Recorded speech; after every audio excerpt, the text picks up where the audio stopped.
Hello, and welcome back to LeetCode for Beginners. Today we'll be looking at question 11, container with most water. So this is a problem statement. Given n non-negative integers ai, a1 to an, where each represent a point at coordinate I, ai, n vertical lines are drawn such that the two endpoints of the line I is at I, ai, and I0. Find two lines which, together with the x-axis, forms a container such that the container contains the most water. So to be honest, that is a very complicated problem statement, but the question itself is actually not that hard. Essentially, we are trying to build a container using two vertical bars, and we are trying to find the biggest container that if we fill it with water, it will contain the most water. So we are given each height of the bar as an array of integers, and the distance is simply 1 between each indexes. And if we reword the question a little, we are just simply trying to find the rectangle with the biggest area. So whenever we are starting a question, it's always good to just start with the simplest approach you can think of. So what is the simplest approach here? It's just to compare all the possible rectangles that can be formed and find the biggest area. Note that we just need to return the biggest area. We don't need to return the indexes or where the rectangle are located. So we could just define a variable max area to keep track of the biggest area we have found, and we can just simply loop through the bars and form each possible rectangle. So we start at index 0, and obviously we can't form a rectangle on its own, so we will need to, the next loop should start just after the first index.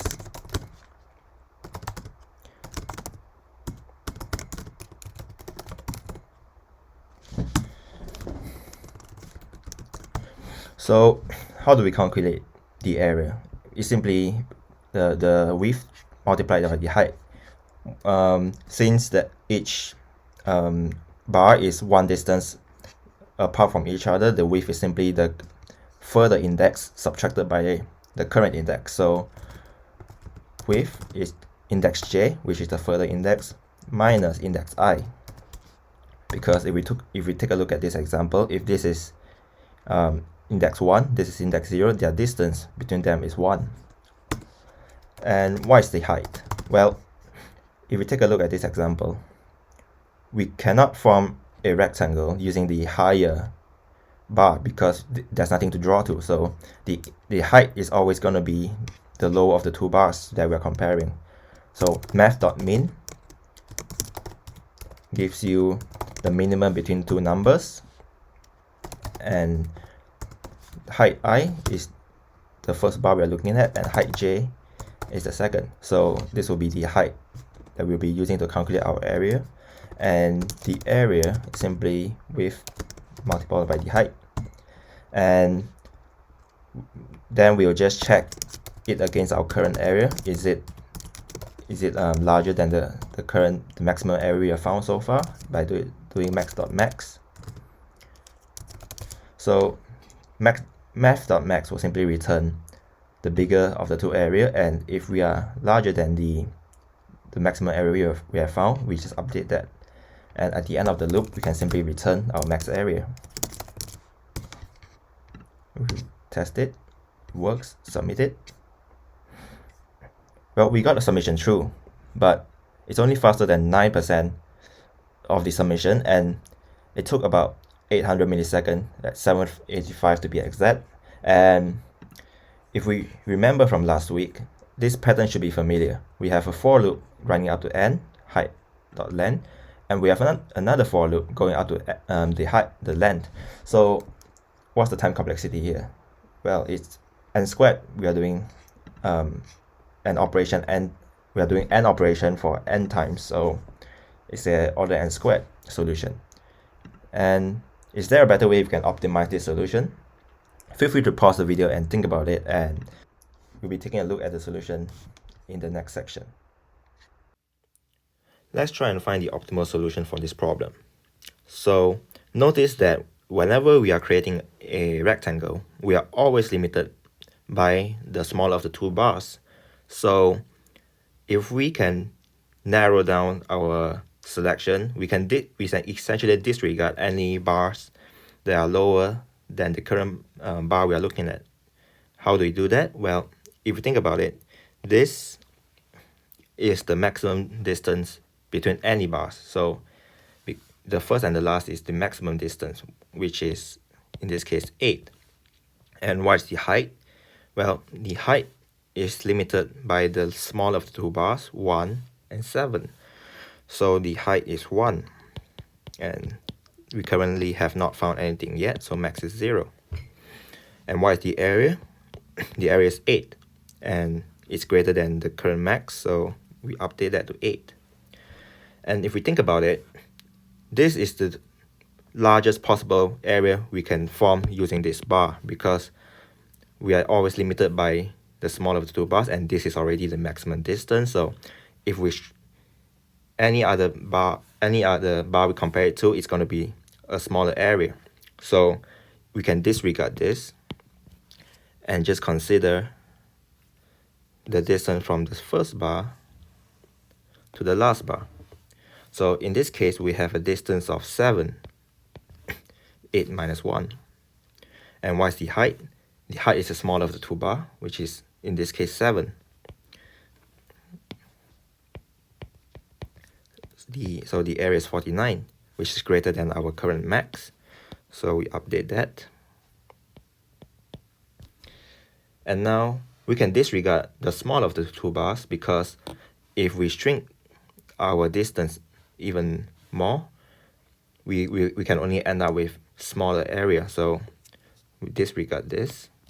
And now the distance is from the second bar to the second last bar. And what is the distance? It's 7 subtracted by 1 is 6. And what is the height? It's 3.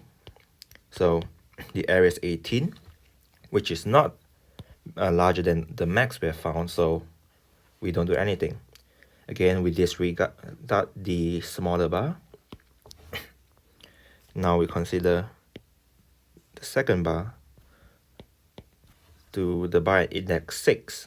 We have a distance of 5. Both of this bar have the same height, so 8. And the area is 40, which is not bigger than our max, so we don't update that. And since both of these bars are the same height, we can disregard any of them. So let's disregard this one here. And now our distance from index 2 to index 6 gives us a distance of 4. Our height is 6, and that gives us 24, which is not bigger than max. So again, we continue. We disregard the lower bar, which is this. Now this is our distance. So width is 6 minus 3, which is 3. Height is 2 and 8, so it's 2. Area is 6, which is not bigger than max. We disregard 2. Distance is 2. Height is 5. Area is 10, which is not bigger than max. So again, we disregard 5. And finally, distance is 1. Height is 4. Area is 4, which is not bigger than max. And we are now at the last bar, and we obviously can't form a rectangle on its own, so we end. Notice that we are not comparing unnecessarily, and we are not visiting at each iteration. We are always discarding one bar. So what is the time complexity here? Well, we are essentially visiting each element only once, so it's order n. And what we're doing at each bar, we are just comparing them, and that doesn't take any complex operation, so that is a constant operation. And so what is the complexity? Well, it's order n. So let's try and code this solution up, and hopefully you will see a little more detail. Right, so let's try and optimize this solution. Remember that we need something pointing to the first bar, so we just call that left, and that index is 0. And we need another pointer at the last bar, so let's call that the right pointer, and that is length minus 1, because array 0 index, so the 9th element has the index 8. And for our loop, we need to use a while loop here. So while they are not equal, so as long as the left pointer is still before the right pointer, we continue. And the logic here should be the same. What is the height? Well, the height is the minimum of the two bars, so the minimum of the left bar and then with the right bar. And what is the width? Is the right index minus the left index, and the area is simply their product. And we check if this is bigger than the max we found, so this is the same. And now we need to disregard one bar, and that is simply done by incrementing or decrementing the pointer. So if the bar at the left is taller than the bar at the right,